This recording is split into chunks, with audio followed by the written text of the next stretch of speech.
Hey YouTube, this is David, back again with another one of my rambling reviews, or my takes, in as much as another video where it's not so much a what's good, what's bad, and or should you see it, should you not, rather that kind of a thing. No, uh, this video, as you can see from the title, is going to be about Lone Survivor, and so I'm going to end up talking about some things that are not just in the movie, but things related to the movie a little bit. And I think I mentioned in the last video, or one of the last videos I did, how I'm having some really annoying audio issues and video issues with this new web camera. And so I said I was going to try the headphones, but I actually tested that out, and the same thing happened. My voice goes low, and then it kind of glitches, the screen freezes and stuff, so I'm just going to have to work with it as it is for now. But anyway, the movie is called Lone Survivor. It's based on the true story of Marcus Luttrell and the tragic disaster that unfolded with part of Operation Red Wings back in 2005 in Afghanistan, a Navy SEAL mission that went awry when some unexpected things happened, and in the end, Marcus Luttrell was the only survivor, and I'll get in more about it when I get into the movie. But a few names real quick. Peter Berg directs it, of course. I don't know many of the things. I can't think of many of the things that he's directed that I've seen. I haven't seen Battleship, but I know his name was attached to that. But Peter Berg is the director. Taylor Kitsch, which this is now my favorite role of his so far. I haven't really been liking a lot of the stuff I've been seeing him in, but I liked him very much in his portrayal here of Lieutenant Michael P. Murphy, or the Murph, as they say in the movie, as hospital corpsman and sniper petty officer first class. Marcus Luttrell. Peter Wahlberg plays Marcus Luttrell. Ben Foster plays sonar technician petty officer second class Matthew Gene Ackelson, or Matt the Axe Ackelson, as they say in the movie. Emil Hirsch as communication specialist, gunner's mate second class Danny Philip Dietz Jr. Eric Bana, someone who I've actually seen in several things now, as Lieutenant Commander Eric S. Christensen. Alexander Ludwig plays someone I want to mention. He had a neat little part in the movie, and unfortunately, well, I'll get into that. He plays Shane Patton, and unfortunately, IMDb was no help in getting the ranks of these soldiers, and I wanted to get the ranks right if I possibly could. There's no help there, and I wasn't able to find Shane Patton's rank. Sammy Sheik plays Tarek, who I have a feeling his character is kind of an amalgamation of several different people, and they just call him Tarek, the character. And as Shah, Yusuf Azimi. And Shah is the Taliban leader in the movie, who the SEAL team is sent in to kill or capture, or kill and capture, because in the movie they portray him as having been especially harmful to the mission, killing lots of Marines, 20 the previous week, and unfortunately something that, as much as I don't want to admit it, I have to. In honesty, I enjoyed this movie very much as war movies go, and yet it being so close to history, near history, recent history, and certain inaccuracies in certain things that were done, it just, I guess it takes away a lot more for me than it might for most people. But I mean, I still enjoyed it as a movie. But well, I'll get into some of the details probably toward the end too. But now I want to say that, again, this isn't going to be a review like most reviews, in as much as I gotta stop saying review. I'm not a reviewer. I'm not really trying to do reviews. It's more like my thoughts, my take on this movie. And again, I'm gonna do that with all the movies that I do. And again, major spoilers. Don't even watch it. I'm bound to say something that, well, I already know the whole movie now. I watched this dude's video on YouTube, and now he's ruined it. So just be prepared if you watch this video. I want to say some things now that have to do with how I felt going into the movie. I have a tremendous respect for the military, the sacrifice that soldiers make. My grandfather, who I'm glad I have this opportunity to talk about him in front of people. If anybody even watches this video, Melvin Lister Sr. He spent 10 years in the Navy and 16 in the Army, 26 years total. He served in World War II, Korea, and 2 tours in Vietnam. And so he boasted of having actually served in 4 wars, not 3, the 2 tours in Vietnam. So he would tell people that he served in 4 wars, not 3. My Uncle Hardy went in the Air Force for 20 years, retired as a captain. I had another uncle do 4 in the Air Force, and then I myself, I chose the Air Force, served from 2005 to 2008, and did 1 deployment to Kandahar, Afghanistan, just doing the same job that I was doing, of course, in my stateside base, Dover Air Force Base in Delaware. I was a 2T2 air transportation journeyman when I separated from the Air Force. Separated as in got out, discharged, if you might not be familiar with the term separation from the military. And going into this movie, I mean, I'm someone who I've had kind of an evolution of thought. Well, not so much of thought and emotion, so much as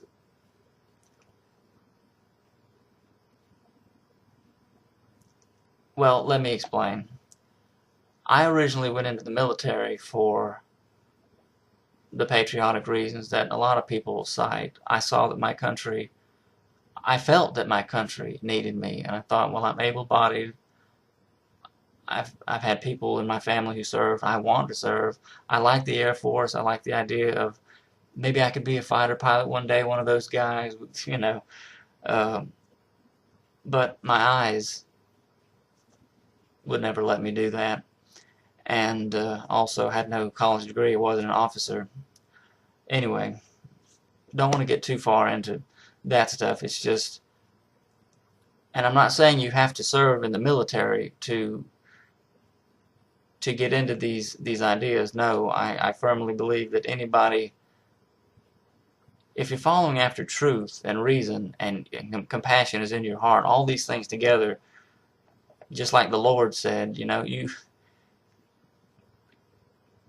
people who are right thinking, I think, they all manage to end up coming to the same conclusions. And I know you've already seen that in your own life, probably.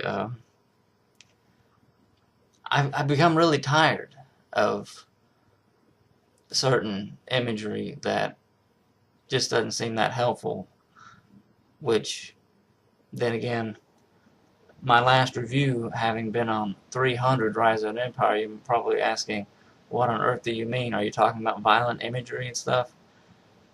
And it's just, I guess, I don't know what I do. I guess I make excuses for when somebody wants to make a historical reenactment type thing.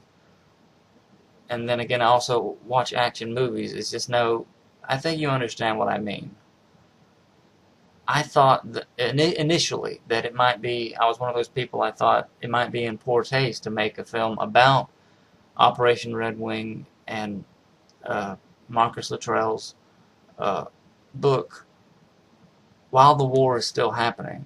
And again, I know certain people might say, well, it's good to do it now while it's still happening to to motivate people and stuff, and an argument can be made, for that line of thinking. It's just this is what I thought, and I wanted to share these thoughts with you. The fact that the war is still happening, a lot of people tend to forget. And again, when I served from 2005 to 2008, it was already several years after 9/11 by the time I get downrange to do the few months of whatever I was there to do, working with aircraft and having to deal with rocket attacks on a daily basis into the mortar rocket attacks into the base. Uh, it was kind of a surreal experience, in as much as years have passed and nothing had really happened. And I got the feeling then when I was there in person, and even more so now than ever, that, well, the war just goes on and on. It's almost like it's not really meant to end by the fact of the way it's being waged and so forth. But yeah, I'm gonna end up just talking about the war and not get into the movie if I don't watch it here. I got to try and get back into the movie. Anyway, that's just something that I initially thought. Like, I know that people use the word propaganda a lot, and I was wary of that. Like, people accusing Lone Survivor, the movie that Peter Berg has made, and Mark Wahlberg, and Marcus Luttrell, who had a big part to play in it and had an actual role. You see him in the movie, which was kind of neat. But for my part, when I actually broke down and I watched the movie the other day, and it's still at the theater, it was still at Hollywood movie theater, Regal Cinema in Mobile, Alabama. And so I watched it, and I didn't see it. I didn't see the propaganda that people were talking about. Yes, there's a scene early in the movie, very early, of but then again, it's all part of the context of what you're watching. If someone is totally unaware, I don't know how you could be unaware, but then again, just like some Americans forget that we even still have soldiers in Afghanistan right now, as I'm making this video, some people really don't know what's there, what's trying to be dealt with, and so forth, even if I might disagree with the way that we're doing it over there. But there's a beheading. You don't actually see it. It's not gruesome. I mean, you see a man who probably is innocent. He probably, who knows what he did, but he's being executed by these Taliban guys. They put his head with a stone. You just see some guy with a mean, snarling face, and he starts to chop away, and you see some blood fly. But yeah, if that's what they were talking about, I can only say that that's what this movie is being made about. That is the enemy that those SEALs were going to try and deal with as part of their mission, and it's a contextual thing to me, and I didn't see anything propaganda-ish about it. In fact, if you watch the movie from beginning to end, you'll see it's not like they're trying to paint all Afghans as some evil, wicked people who go around beheading people for no good reason. There is an element, the Taliban, it's just cruel. It's completely brutal and cruel.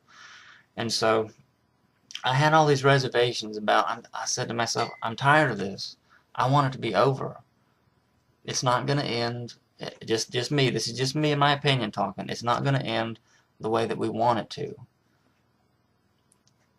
It's just going to morph into something else that's probably going to be as pleasant, if not more so, by the time our country goes belly up with all its debt, national debt and everything, and it's just a little bit of madness to the whole thing to me now. And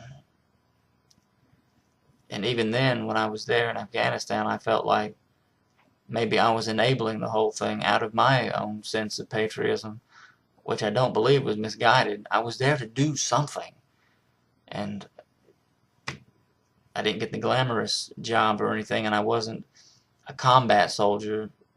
I got shot at rockets, and yet I'm not in a position to shoot back. I'm just there to load and unload airplanes, military airplanes. And so, yeah, I got to get into the movie.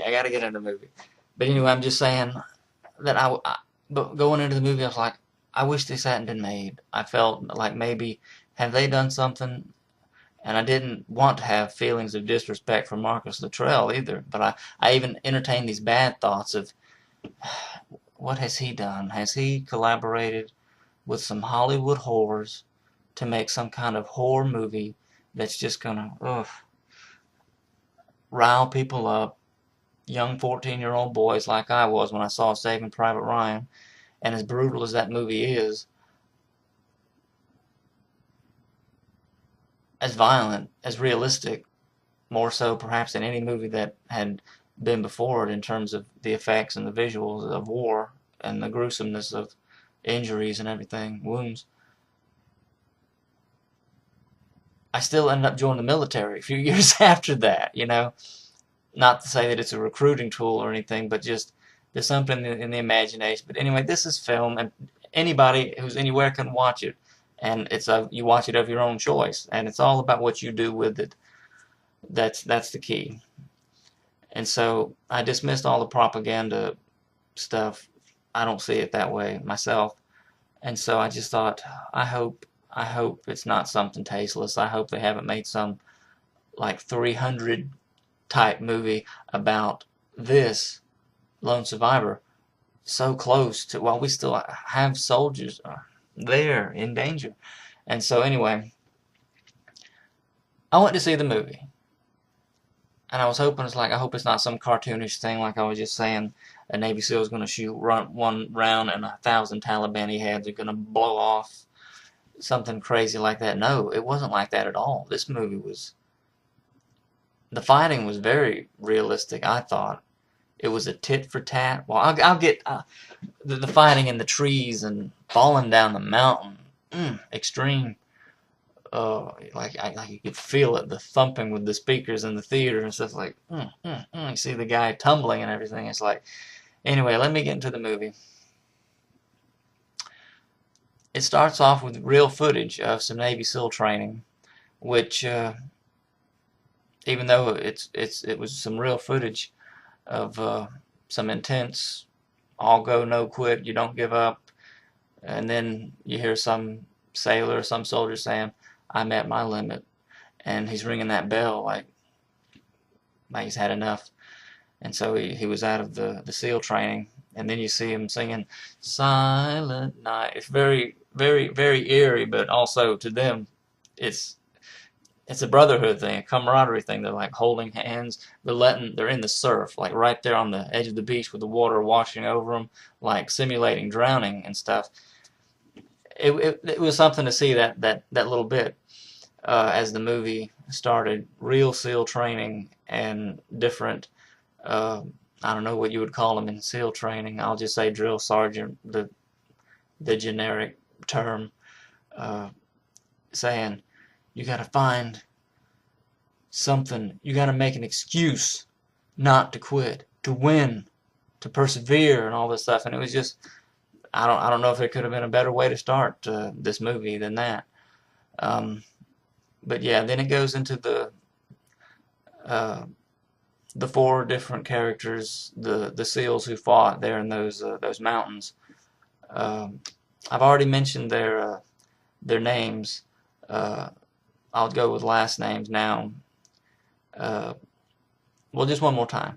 Michael P. Murphy, Marcus Luttrell, Gene Ackelson, and Danny Diaz. They're each waking up from whatever slumber. They just getting out of their bunks and the makeshift housing that they live in. It looked similar to something I slept in Kandahar, modular type things with just some plywood for walls and stuff. Better than a tent, but you know, just standard out in the desert forward operating base type stuff. And they each get up, and Taylor Kitsch, his character Murphy, is they're texting their loved ones as they wake up. He and Ben Foster's character Axe, Petty Officer Second Class Matthew Gene Ackelson, and he wakes up texts his girlfriend or his fiance, I think, or his wife. Uh, I forget. And saying, "Morning, how are you doing?" Uh, and all this, just just stuff. Uh, Talking to their loved ones, and Taylor Kitsch's character Murphy, he's apparently getting married, uh, or somebody knows getting married, and the whole thing they have this back and forth joke about how much money he's going to have to fork over to get what this uh, what she wants for like a wedding gift. An Arabian horse supposed to cost like $15,000, and it's a funny thing between him and uh, uh, Mark Wahlberg's character, Marcus Luttrell, about how much it's going to cost when Luttrell tells him, when Mark Wahlberg tells him they don't come cheaper than like 15 grand, and he's like, 15 grand.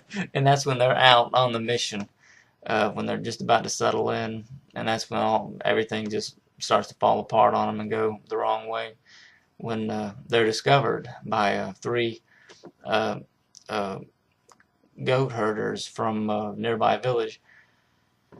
But anyway, they just get up, they get together. A couple of them go on a run together, early morning run. You can see it's not a jog. They're racing each other, and they're really pushing it. Taylor Kitsch's character Murphy and Emile Hirsch's Danny Dietz, second class Danny Dietz, gunner's mate, second class Danny Dietz. Man, these ranks. Uh, uh, they get their mission, and Eric Bana, the Hulk, the first Hulk,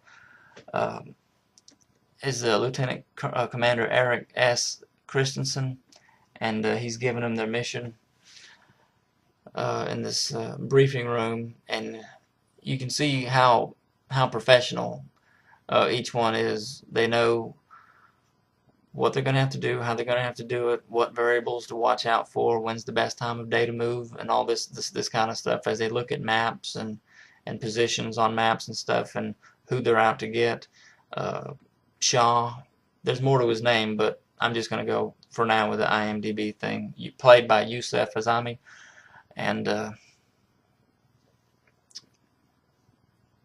there's another character I want to mention real quick, and this is the only part of the movie that I didn't really care for.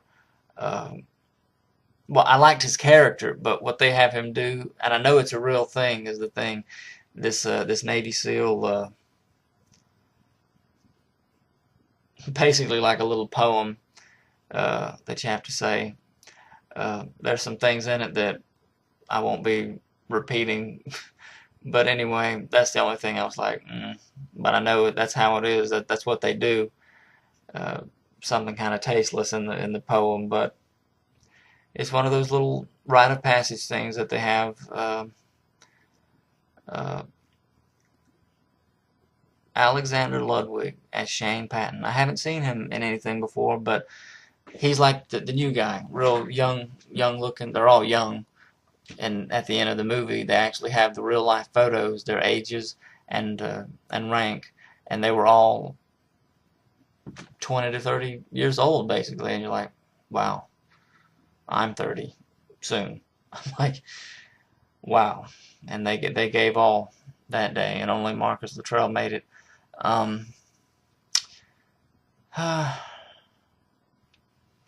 gotta keep going. Gotta keep going. Gotta get through my rambling review.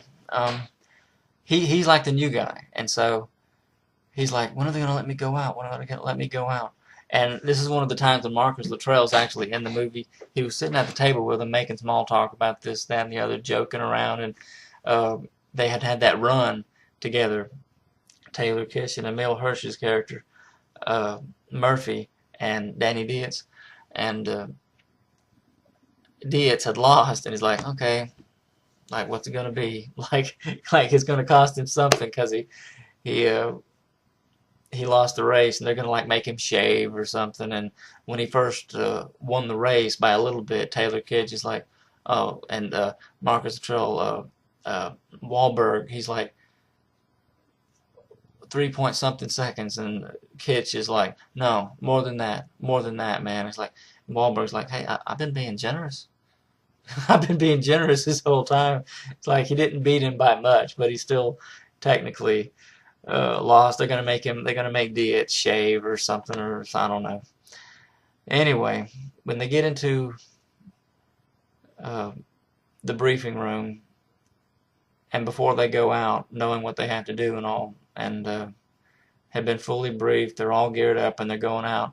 Shane Patton still hasn't been asked to do anything, or told to do anything, rather ordered. He hasn't been ordered to go out with the teams, even though he's there with them now. I guess he's a new SEAL, basically, his character. Ludwig's character, Shane Patton. And so, this is what I meant. This is when he has to do this poem, and they're all like, you know what time it is? And it's like, he starts saying, and it's Eric Bana's character, Lieutenant Commander Eric S.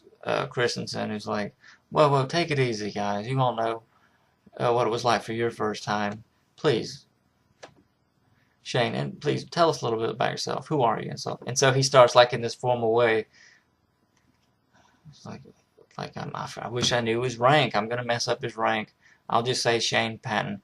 He said, my name's Shane Patton. I'm from. He started to say where he's from. Like, boo! They're throwing. They might as well have tomatoes and onions and stuff, throwing it at him, and garbage, and just throwing, boo! Like, oh, it's awful. They're all like taunting him like he's back in basic training or something. Like, boo! Like you suck. And then some guy says, don't F it up. Except he actually says it. And he gets all stern-faced. He gets all serious. Well, not serious, but it's like he just kind of melts away, and he just gets all calm, like serious as a heart attack. And he says, and he says their whole poem. Let me see if I can't find it. Maybe read a little bit of it. Not sure what it's even called. Well, I guess a lot of other people have been Googling it. Survivor, Lone Survivor speech, Navy SEAL poem from Lone Survivor. So this, here, I'll try and read a little bit of it here.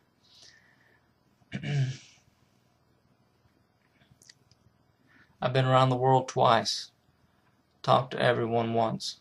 I've been to 3 world fairs. I am a hard-bodied, hairy-chested, rootin', tootin', shootin', parachuting, demolition, double cap crimping frog, man. There ain't nothing I can't do. No skies too high, no sea too rough. And just, well, here it is, the part I don't want to repeat. But it's just like, I'm a lover, I'm a fighter, I'm a UDT SEAL diver. If you're feeling froggy than me, you better jump, because the frogman has been there, done that, and is going back for more. And it's just, as he's saying this, there are other scenes of like they're gearing up, they're getting in their helicopters and stuff, and it's just in their battle rattle and everything, and it's just it was really something. And so they're in the helicopter going out, and they get to where they're supposed to go, the 4 of them, and he went out with them, and I thought this is so neat, this is so great.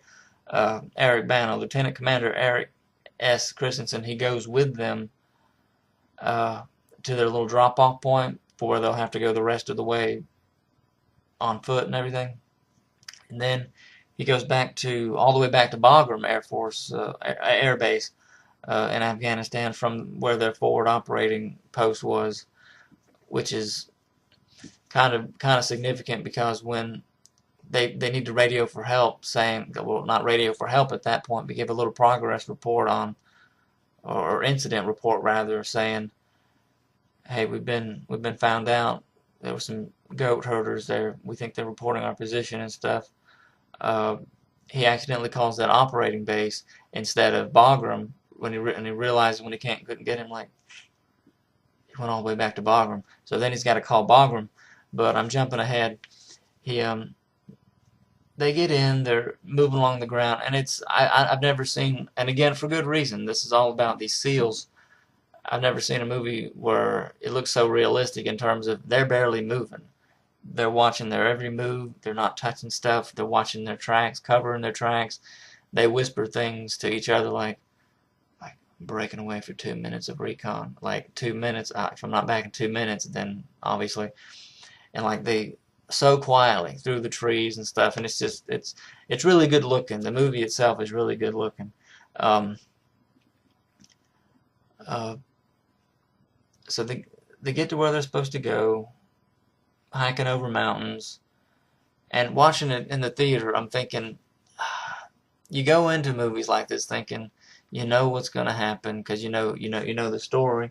Like my mom, she's got Marcus Luttrell's memoir, his autobiography, Lone Survivor, of what happened and everything. And you have this kind of dreaded feel, and I'm been hiking for a good while over these mountains. I'm already tired, and so there's that aspect of it, and they're all trying to be really quiet and stuff as they go, and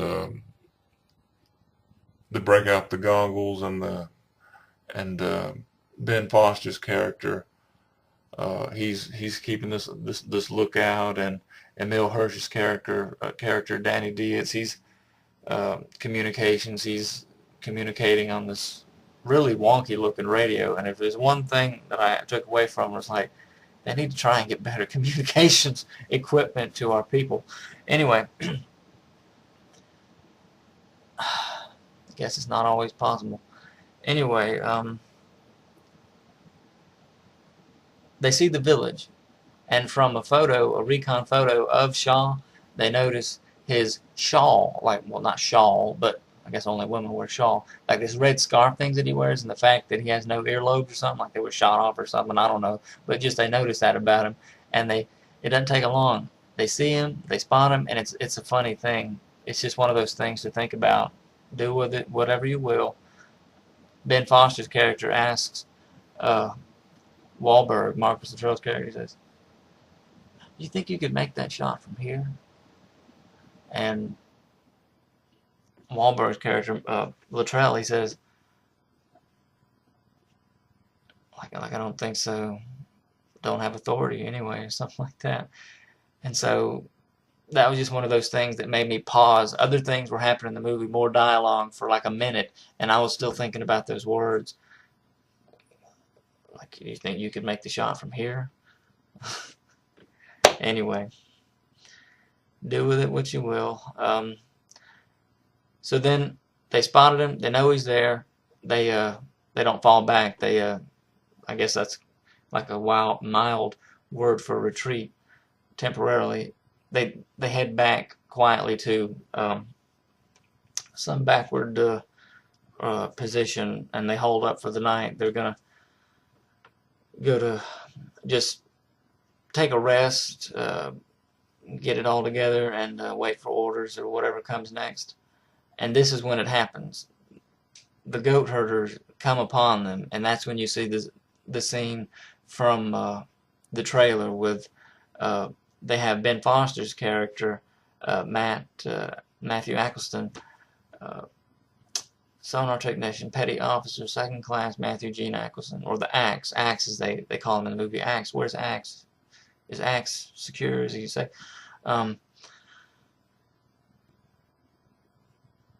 Where he wants to eliminate the compromise. Don't risk letting them go and give away their position, because they'll be honest,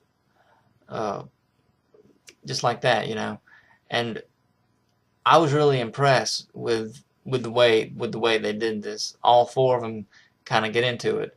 There's Taylor Kitsch, who I didn't realize. Things happen kind of fast, and if I had better ears to hear ranks and stuff, maybe I would have caught on. He's in command, a lieutenant, obviously, and so he's the boss. And one of them eventually says, I think it's Emile Hirsch's character, I'm not sure, Danny Dietz Jr., who says, "Well, you're the boss, and we do what we say to do." And it's just to have this back and forth of what's going to happen, and Mark Wahlberg's character, Mark Luttrell, the lone survivor, he's the only one who, like from the get-go, he seems like, no, are you crazy? We can't do that. We don't have authority, and it's going to be all over the news. And that's something that I had to deal with it psychologically, the fact that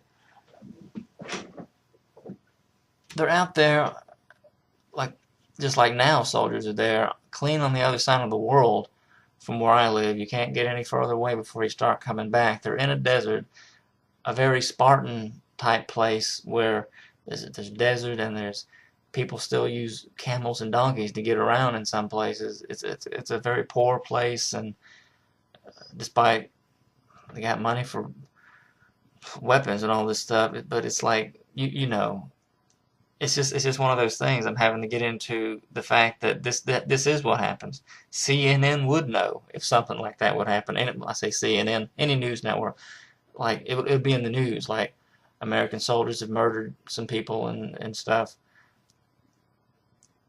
And even though that kind of thing has happened before, it's like Luttrell knows, Wahlberg's character knows that that's not the way to go. It's not what we need. That's against us. It's not what we're here to do and stuff. And I was just really impressed. And I thought, well, what in the world's going on here? Is this almost like a mutiny?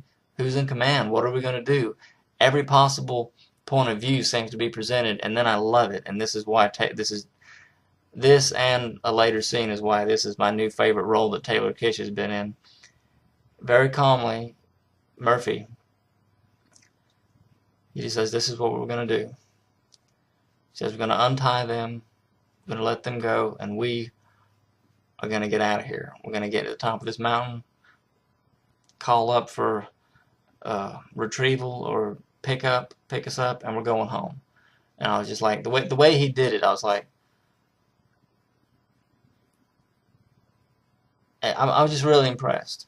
And so they let him go, and Ben Foster's character, and this is why I'm impressed with his acting in just about anything that he does. I've seen him in The Punisher, and I like the character, the way he pulled that off, the way he was, and he was tortured and stuff, and I didn't tell him nothing, and all this stuff. I saw him, 3:10 to Yuma as that bandit was good, and also X-Men 3, I don't like that movie. I'd like to say I like what he did with the character of Archangel, but I wish they didn't even have Archangel in that movie. There was no time to really develop that character, and so I still like Ben Foster in this movie a lot. When he looks at this guy, and there's a little boy, like a teenager, maybe he's in his 20s rather, and an elderly man. They're these, you don't know if it's 3 generations of one family or just they work together. You don't know. But Ben Foster just looks at him, and the guy, he's looking at the ground, and you can tell he's not quite like the other ones. The little boy's just got this, he's tied up to the tree, and he's just got this look, he's just looking up with the same little expressions at the Navy SEALs who tied him up. And the old man, he tries to say something, and Taylor Kitsch's is like, down, head down, look at the ground. And so they've tied these goat herders up, and the one guy, I love this is what I'm trying to get to. Ben Foster said, you see that one? That's a warrior. That's the face of a warrior. He will go and tell for sure and stuff. And you can tell that whether he's a warrior or not, the guy is ticked off. He's got this, he's like, veins are bulging. He's got this face on like, if I wasn't tied up and I had a gun, he probably, oof. You could tell what they were trying to do. Like, he's going to tell for sure. They untie him, and after Taylor Kitsch's character, Murphy, just says what they're going to do. Like, mission's compromised. We're not going to kill these people. We're not going to just shoot these bystanders. We don't know if they're Taliban or not. And that's when Ben Foster's saying, you see him? That's the face of a warrior right there. And although he's probably right in that, he wouldn't be right in just killing these people or leaving them tied up for whatever they said would get them, wolves, since they might be a good distance from the village. Who knows if they would survive or not. If just left tied up. And when Ben Foster, they untie him and they're letting him go, he looks at the one guy, the young guy, and he says, you just won the lottery. And this is one of the things as they begin to head off, like back to And this is the one thing that kind of disturbed me, the way they did it in the movie. You've let these guys go. You think they're probably going to give away your position, say, hey, there's Navy SEALs up in the hill, tell Taliban, if he's Taliban, and have them go run after him. Like, pick up the pace. They kept on walking. They kept on walking and hiking, and I was like, here I am watching this movie, and I'm like, I don't know if that's what happened in real life, but I would have been booking to get to wherever the radio would work, because that's the thing. They had these communications problems, and they kept picking on Emil Hirsch's character, like, why can't you get your junk together? Why didn't this work? What's the problem? What's the problem? And he's trying to fix it. He's the he's the communications guy. He's the radio man. He's doing his best, but the junk wasn't working. And so I'm like, man, pick up the pace. They start walking away. They're gonna go radio for pickup. I'm like, you guys are still just kind of strolling. I'm like, I would be, oof. And this is, I'll stop right here and talk about one of the moral things that I'm afraid I disagree with people about. There's this thing where they think, people seem to think that it was like this benevolent thing that was done. And even in the movie, and I'm watching it, I'm just thinking, you are warriors. You've been sent to kill another warrior. That's what you do in war until the war is ended. Or you kill so many that the enemy finally realizes, I better surrender and just call this quits if I want to salvage anything. And what I'm trying to say is, they're there to do a bad thing. Even though this guy is evil, and in the movie they depicted like he's causing us some heavy losses. He's killing Marines. He's having attacks on us, and he's being successful at it. We gotta cut the head off this snake. We gotta put an end to Shaw, so he won't be able to get any more Marines killed. But it's like, and letting them go is what I'm trying to say. Just not killing innocent people, that's not really some great thing. I don't kill innocent people 24/7. Nobody's going to acknowledge me as some great thing. They made the decent decision. They did what was right. And it cost them. That I understand completely, and that is what I think is brought out really well in the movie. So it's not so much the movie per se as what other people say about it. And again, this is what I meant before about how I'm going to end up talking. I'm so torn up over other things that people say about things like this that I want to mention those things too, even though they're not directly related to the movie. Things like that. Like they saved their life. No, they just didn't become cold-blooded murderers. Good on them. They were honorable men, and they just said, not going to be able to get this guy Shaw right now. Let's go home. Let these people go. Because it was a compromise. But they were compromised, but they didn't compromise. That's the thing right there. That's what's so great. They were compromised by something happening that derailed the mission, but they weren't about to just kill people. And that's what's so great.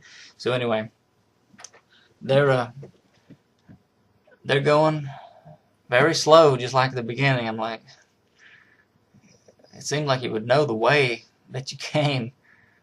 But anyway, it's kind of slow going, and unfortunately, Ben Foster, you see his character Matthew Gene Aquilson, he officer second class Matthew Gene Aquilson. He twists his ankle. He steps on a pebble wrong or something, or a rock, and he goes down hard. He like hits his faces. And Mark Wahlberg, one of the characters, like, man, it's like we don't need anybody getting hurt. We might have people on our tail. And it's not very long before it gets kind of quiet. They're in the brush or whatever, among some trees, some pines. It's a very forested area. Somebody thinks they hear something, and so Taylor Kitsch's character, Lieutenant Murphy, he says, this is when he says, breaking away for 2 minutes recon.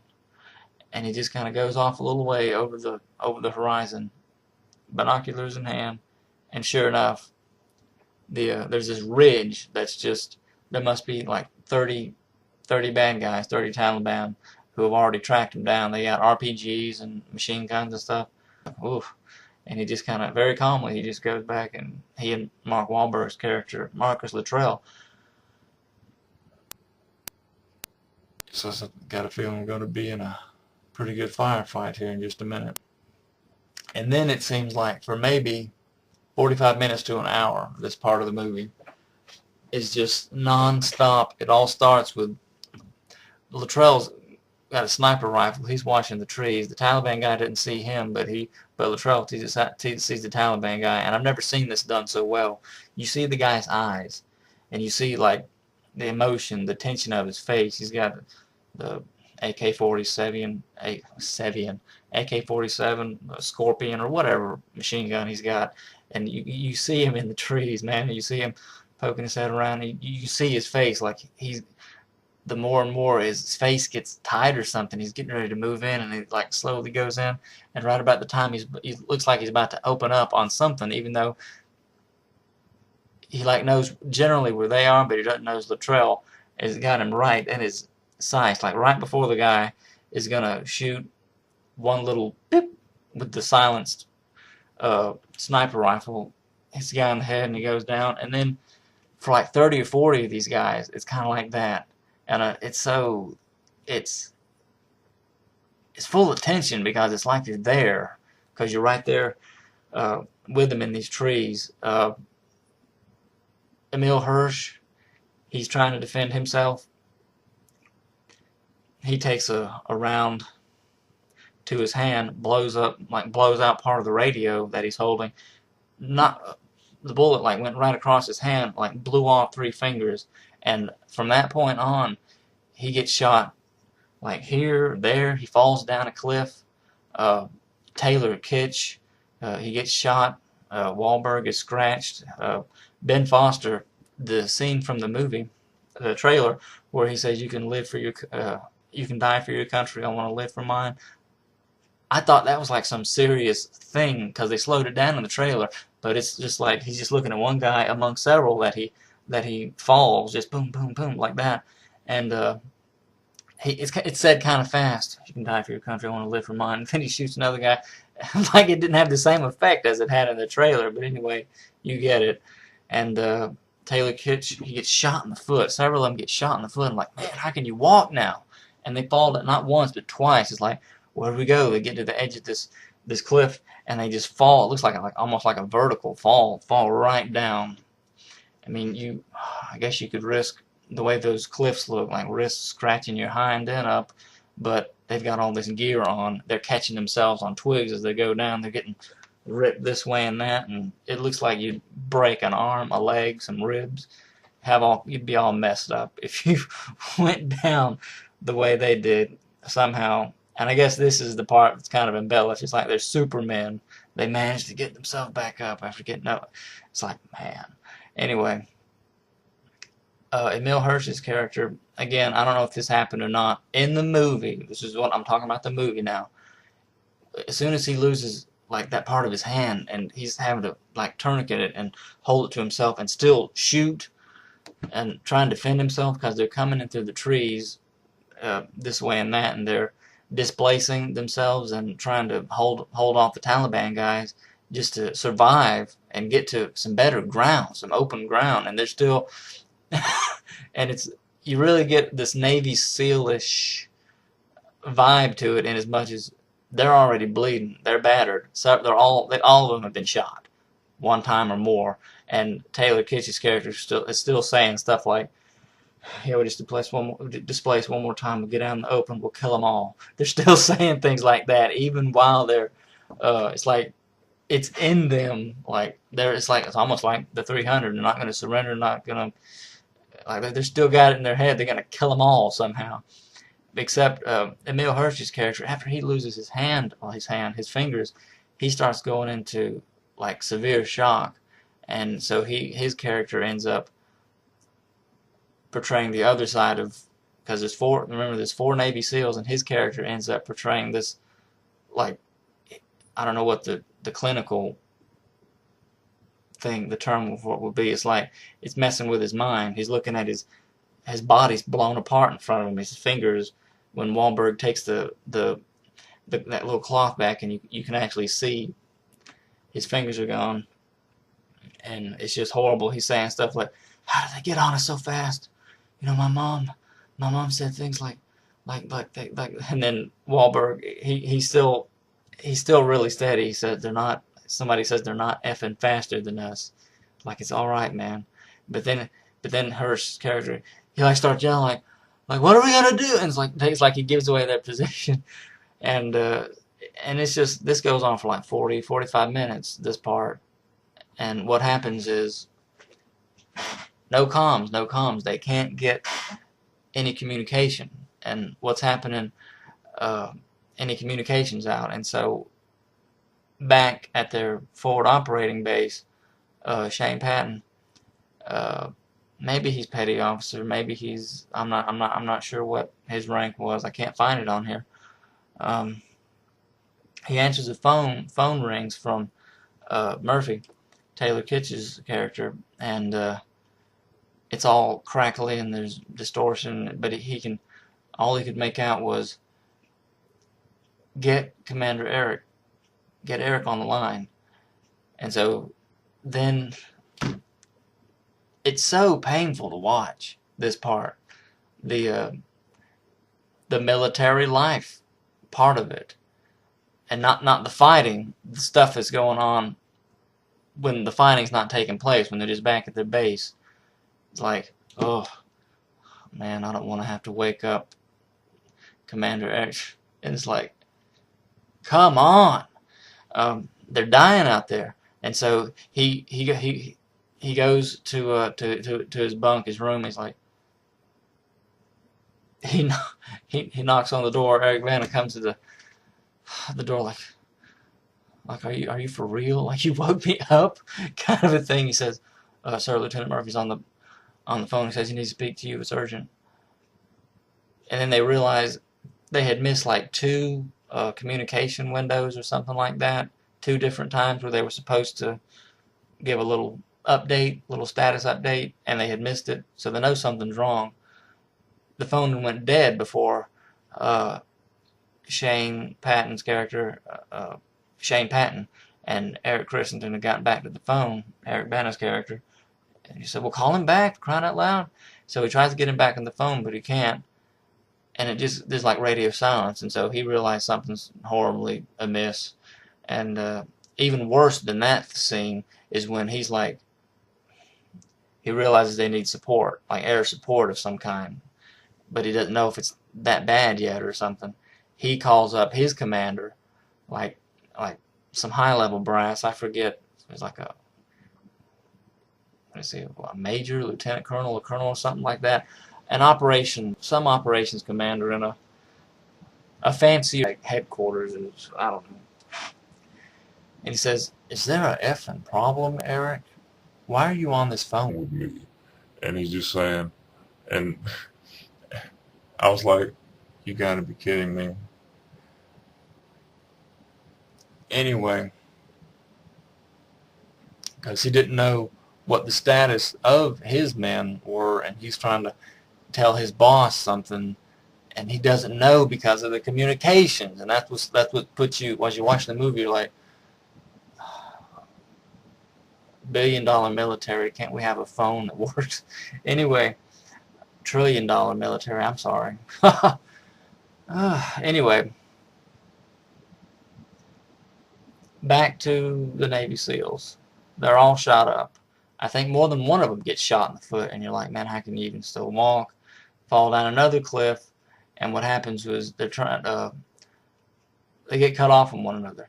Mark Wahlberg, Luttrell, he picks up Emil Hirsch's character, Philip Dietz Jr. Dietz. He picks Dietz up. He's going to carry him himself. He's got him on his shoulder. He starts to go. Dietz gets shot big time, and you see a big time blood squib, like, I don't know if it's in his side or whatever, but this must have been the wound that he ultimately bled out from, because the way it happens was he's shot. I don't know if Wahlberg's character is shot too, but the right arm can't carry him down himself. When he gets shot, Diaz gets shot too. He falls, he drops Diaz, and he tumbles down. Now, Diaz is still on the mountain. Wahlberg's character, Luttrell, tumbles down the mountain. So then it's like, oh my goodness, like what? Now they're cut off and they're moving in on Emile Hirsch's character, Diaz. And it's just, the Taliban guys kind of surround him. They can see he can barely breathe and stuff. And it's like, oh, what? Are they going to kill him? Are they going to kill him now? Ben Foster, he's sniping away. His face is all messed up from one of the times that he fell. He actually, it must have been a ricochet. He gets shot in the back of the head, but it didn't go through his head, like to the side or something, and like scratched or something. You see where he was injured, and Wahlberg says later, oh man, and like he already knew, Ben Foster's character acts. He's like, they shot me in the head. They shot me in the head. He's like, yeah, they shot you in the head. And someone had written one piece on this, a little review, a written movie review I read somewhere online, where Taylor Kitsch had the most stoic death in the movie or something like that. But in my opinion, all three of the ones who fell, the way they did it, it was good. They Taylor Kitsch, Murphy, Lieutenant Murphy, he's basically going on a, I'm not going to call it a suicide run, but he starts telling Luttrell what he's going to do, Wahlberg, and he starts putting all his magazines in Luttrell's pouches. He's like, no, man, what are you doing? What are you doing? And it's like, I'm going to make the call. I'm going to make it from that peak right there. And it's a completely exposed little area of rock where he's going to climb up and make this this radio call with the phone. And he's like, no, man, no. He's like, and it's the same kind of speech as he has with Ben Foster in just a minute, where he says, if I die, tell my, and he mentions the woman's name, I love her, tell her how much I love her. And it's like, you got to go through this 2 and 3 times, and it's like, you get torn left and right when you watch this movie, because you just get all shaken up emotionally. Things kind of calm, the shooting stops, they're talking, and then and in the middle of one of these speeches, not once but twice, I jumped in the theater because things slowed down, and then boom, like some RPG blows up, like behind there's an explosion that like almost jump out of your seat when I'm watching the movie. And so that's how Taylor Kitsch dies. He's making the call. He's saying, he makes the call, we need pickup, taking heavy fire, cut off, reinforcements, whatever he says. He gets the call out, and he gets shot 3 times. And the way he falls as he dies, he slumps to his knees and then kind of slumps over, and yet he's still upright. I thought, man, watching that, and Diaz still up on the hill. The Taliban guys just kind of toying with him. They're like, oh my goodness, you gotta show this kind of stuff. Like, did they really do this? I don't know. They take off his ring and they put it on their finger. They're going through his pouches, the Taliban guys are. The little color themes thing for whatever his wife wanted for their house, getting new carpet or getting something, new tiles put in their house or something like that. It's one of those things they've been talking about. They take that. Well, they don't take it. They just kind of throw it to the side, and he can barely breathe, and he's just kind of reaching for it, and it's all like tugging at your heart big time, because all 3 of them seem to die around the same time. Diaz, he just kind of closed his eyes, and the music has changed. Taylor Kitsch, Murphy, has died, and I believe Ben Foster is the last one. He's cut off, and the closest thing to fear that you ever see from his character, because he's a really stony character during this movie. The way he portrays acts. Officer Second Class Matthew G. Nicholson. Not really fear, more like a frantic kind of a movement, more frantic, not like he's afraid, but kind of like where are they? Where are my guys? Where's Luttrell? Because he was like, because Wahlberg had dropped. He couldn't help it. It was an accident. Shot. He was basically blown off of that cliff, and he dropped Diaz, and so Diaz is still on the mountaintop, dying, and he's like, "Where's Diaz? Where's Diaz?" And it's like, if I knew, I would tell you, brother. I don't know. I don't know if he's alive or not. I don't know. And when Foster dies, again, his face is all messed up. This eye looks like Rocky from whichever Rocky movie that was. One eye. He's shot up. He's down to just his sidearm, his pistol, as he couldn't find Wahlberg. He's trapped around some trees. He's just shooting at vague, random, moving Taliban he can see through the trees. And as he gets shot and he slumps against the tree, it's gotta be one of the most unique death scenes as far as you see in movies. It had to have been slowed down to slow motion, the way there's a shot here, here, and then he gets shot right here, and the way he's still got his sidearm, he's still got his weapon in his hand, as he just kind of was like, I won't ever forget this as long as I live. And I won't. It's one of those things, it's just in there now in my mind. And Wahlberg's character, Luttrell,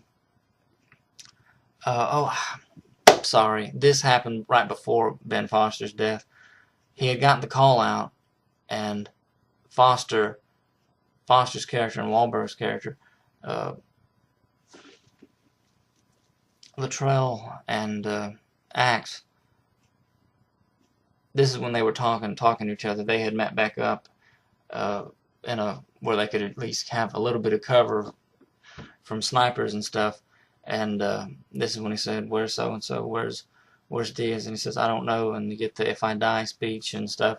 Then this is this happens.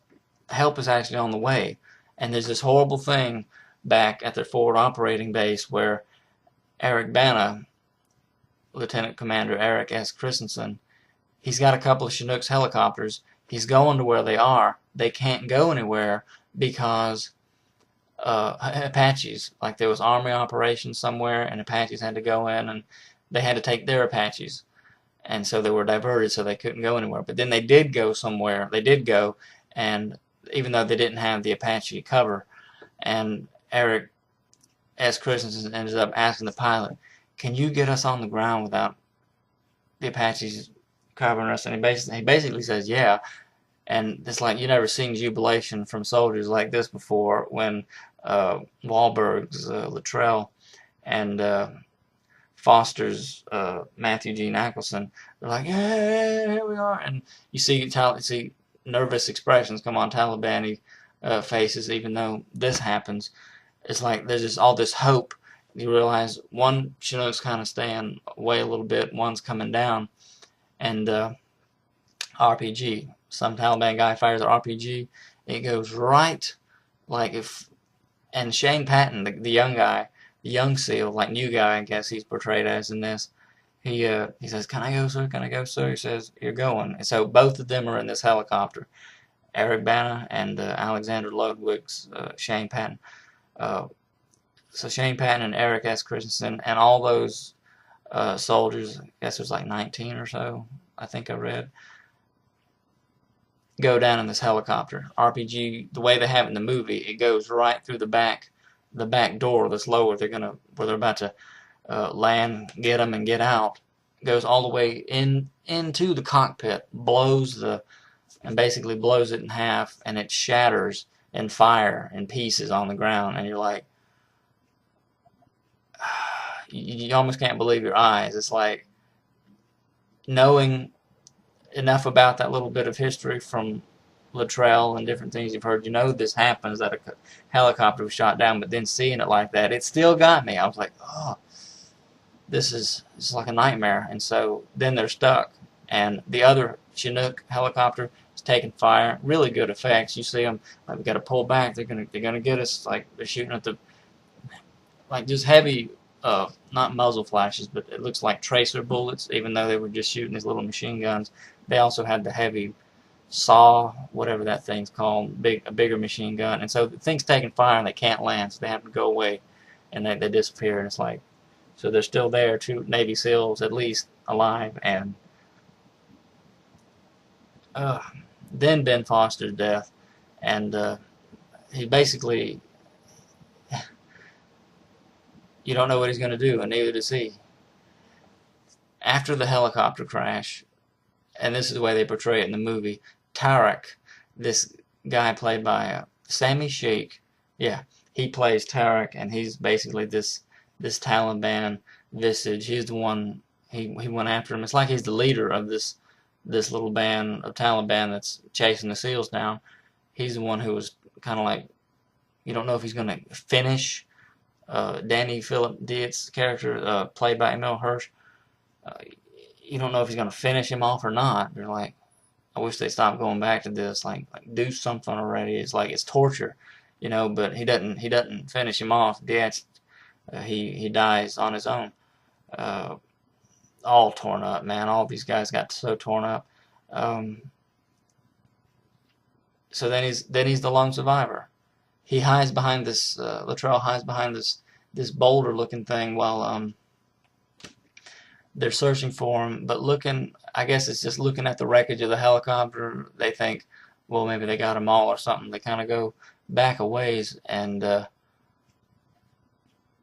when Luttrell wakes up, because he kind of, Marcus Wahlberg, he kind of sits there, and you just feel the misery, the despair. He kind of fades away, and then he wakes up. It's like nobody's around. It's like everybody's gone. He gets up. He's got shrapnel in his leg, so it's like he really well acted. It's like, how can you even walk? He manages to get up, and I'm thinking, what if you had something like that, big piece of shrapnel stuck in your leg, like whenever you moved it, like our muscles being torn, our nerves exposed, and just you can only imagine the pain. So he's walking, and he walks. He finds water, and he drops his rifle, just dives into it, drinking it, and it's like relief. Probably ignoring the pain of his leg and everything. Just feels so good to drink water. So thirsty. And when he rises up out of the water, he sees these Afghan villagers, and he immediately starts to freak. He grabs a grenade and says, "You see this? You know what this is?" And then the guy's like, "No." He's like he's no threat at all. It's just a villager, and he wants to help him. He hears somebody in the distance, and he knows like Taliban are maybe looking for him. He's obviously a U.S. soldier, and so the guy, and this is important. I want to get this this man's name.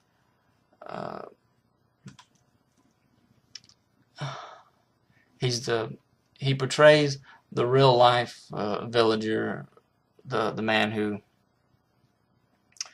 said Ali Suleiman plays Gulab.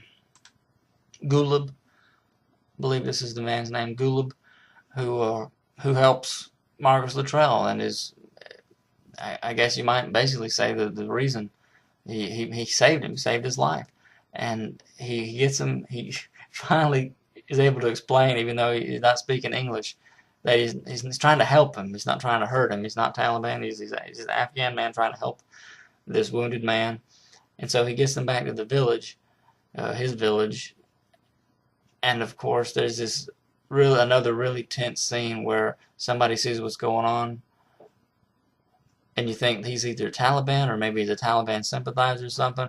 And of course, the actor they get to portray this guy, he's got the crazy, evil. What is that little doll at the beginning of Team America Junk? Do you remember that little doll with just evil eyes? This guy has, and Wahlberg sees him and says, "He's Taliban. This guy's gonna take." So he gets the grenade again, saying, "You see this? You see this? I will effing kill you. I will kill you. You think I care? You think I care?" And it's like you're right there with him because he knows his brothers are dead. He knows he's lost his friends. He's the only one. He's ready. He'll kill them all. Little boy standing there. The guy who's helping him. He's like, "Do you think I care?" But anyway, the guy Gulab, he finally gets the guy to get out of there, even though he's probably going to go tell somebody, and they're going to come for Luttrell. And there's a funny little scene where Luttrell's in the village. Mark Wahlberg, he's just in utter misery. He's just lying on a little bed up against a wall. This little boy, cute little boy, he's just uh, got this little staring face, all curious and everything. And Wahlberg's asking for a knife. Listen, can you get me a knife? And the little boy's trying to pronounce it, knife, knife. And he goes and he brings him a duck. And it's so funny. He's like, no, I need a knife. That's not a knife. That is a duck. That is a duck. And so the man, Gula, his father, finally says, oh, knife, knife to cut. He wants something to cut. So he brings him a knife, and you see him cut this piece of shrapnel out of his leg. And he managed to get the whole thing out before he just kind of faints. And it's like, I guess it's just something else in the movie meant to show the intensity of what's necessary to be done with the war wounds, because this is the area of the movie that what I was talking about before, where I have mixed feelings about it, because as a movie it's all great. It's all great. It's just, what were they really trying to do with this movie is what I was getting at earlier, because apparently there's some discrepancy, like with the way Luttrell was found, as far as it was his own satellite phone he was able to put up in the window like a beacon to call for help, and that the military actually found him there where Gulab had him held up, protecting him from Taliban. Like, we have tribal traditions like, don't mess with me, this man is my guest. And it's like the Taliban needed his support in real life. And that they actually had tea or something together, and it wasn't this thing that happened at the end of the movie. And that, apparently the discrepancies related to that is what, I mean, if that's true, because again, this, what's fictitious and what's real, you know? And so there's a really good firefight at the end of the movie, horribly, just like the villagers are defending themselves and the Taliban are cutting them down. And there is a good scene before that where the guy Tarek had actually gotten there himself with 2 or 3 of his guys and had broken in, knocked some people down, grabbed Wahlberg, they're going to behead him, behead Luttrell, and he's like, do it, mother. And he's just cursing. He's like, I'm going to cut off your American head and send it back to your American something. Like, do it. Like, he's going to kill him, and then all of a sudden some machine gun fire again, like, shakes you out of your seat, and it's Gulab saying, this man is my guest, this ain't gonna happen. And Tarek saying, you're dead, this whole village will be slaughtered because you helped the Americans. So then they leave, and I'm just thinking, I would be of the mind right then, like, forget that. I was like, shoot these 4 guys.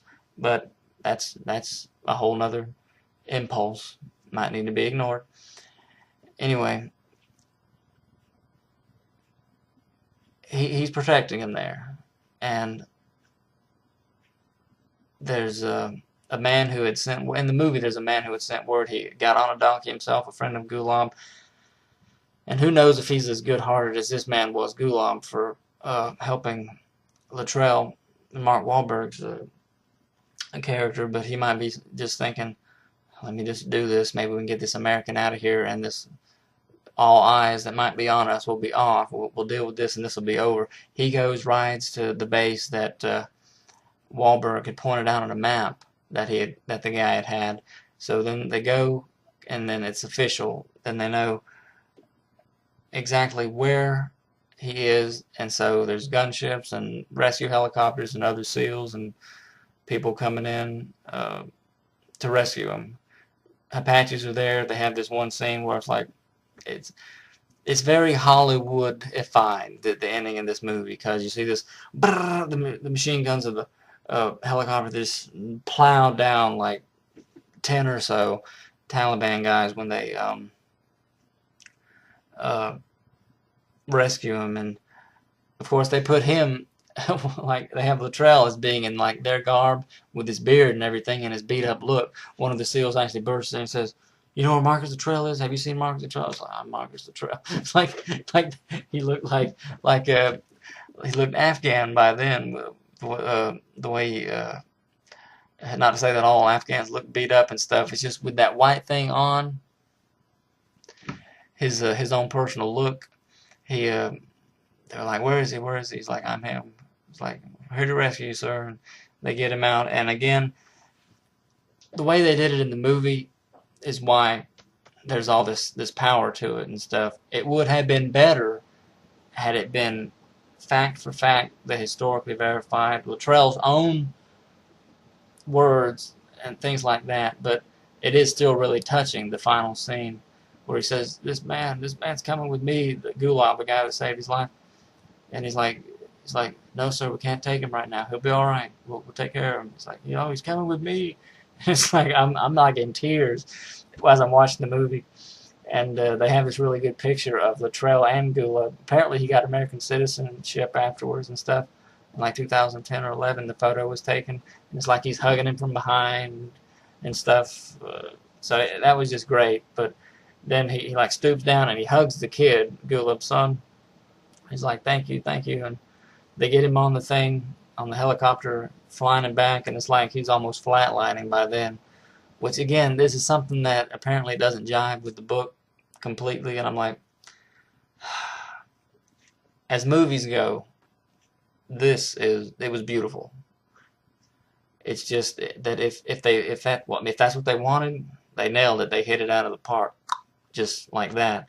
But if they wanted, well, then again, if they wanted the completely accurate depiction, they would have done it.